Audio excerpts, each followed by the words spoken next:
ఇదిగో మా కుటుంబ సభ్యుల మీద కూడా ఆరోపణలు. ఏం ఆరోపణలు అండి? మీరు పదే పదే ఆరోపణలు చేస్తే అది ఎట్లా నిజాలు అవుతాయండి? ఇప్పుడు మేము పెట్టుబడికి తప్పనిసరిగా ఒక అగ్రిమెంట్ రాసుకుంటాం. మేము మీ సొసైటీకు మీ చెరువులకు పెట్టుబడి పెడతామయ్యా.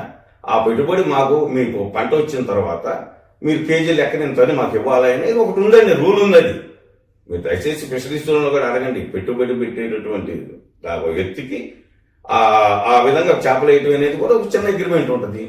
దాన్ని ఒక లీజ్ రిజిస్టర్ ఏదో చేయటం జరిగింది. సరే, అది కూడా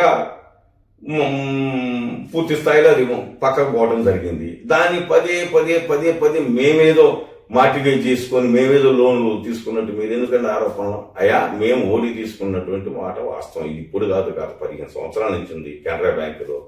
దానికి సంబంధించి మా ఆస్తుల్ని మేమున్నటువంటి ఇళ్లను, మా స్థలాల్లో, మా పొలాల్లో మార్టిగేజ్ చేసి మేము ఓడి తీసుకుంటాం తప్ప చెరువుల్లో సొసైటీలు ఎవరు తీసుకోరండి.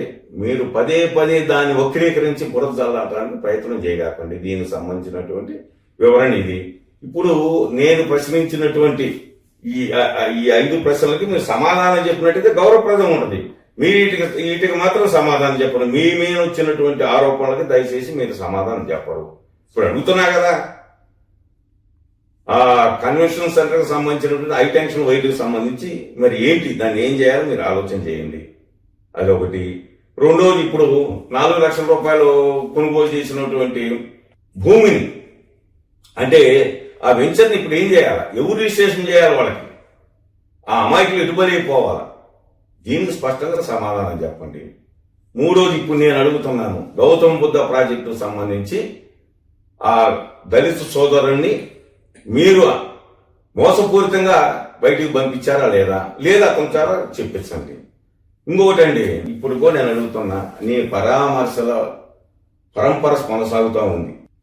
మీరు జైలుకు పోయి వచ్చిన దగ్గర నుంచి మీ పార్టీకి సంబంధించిన వ్యక్తులు, మాజీ ఎమ్మెల్యేలు లేకపోతే నాయకులు వస్తున్నారు. నేను ఒక ప్రశ్న వేస్తున్నానండి బ్రహ్మనాయుడు గారు. అయ్యా, ప్రజలందరూ కూడా ఇది గమనించండి.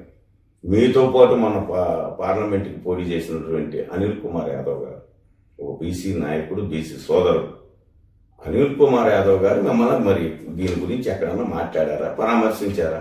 అసలు దాని సంగతి ఏదో చెప్పండి. దాని సంగతి చెబితే ఎంపీ గారు అడిగినటువంటి ప్రశ్నకి సమాధానం వస్తుంది. ప్రజలారా ఇది గమనించండి. అనిల్ కుమార్ యాదవ్ గారు, బ్రహ్మనాయుడు గారు ఒకే గుర్తు మీద ఎమ్మెల్యే, ఎంపీగా పోటీ చేశారు. ఈయన సత్యరుతులని చెబుతున్నారు. ఈయన గండిపేటలో అన్ని ఎకరాలతో చేయలేదని చెబుతున్నారు. మరి అనిల్ కుమార్ యాదవ్ గారు అనే బీసీ నాయకుడు మిమ్మల్ని ఏమైనా పరామర్శించారా? ఆయన ఏమైనా మాట్లాడారా? దీనికి ఖచ్చితంగా సమాధానం చెప్పాలి. ఇక్కడే ఉంది వ్యవహారం, అంతా ఇక్కడే ఉంది.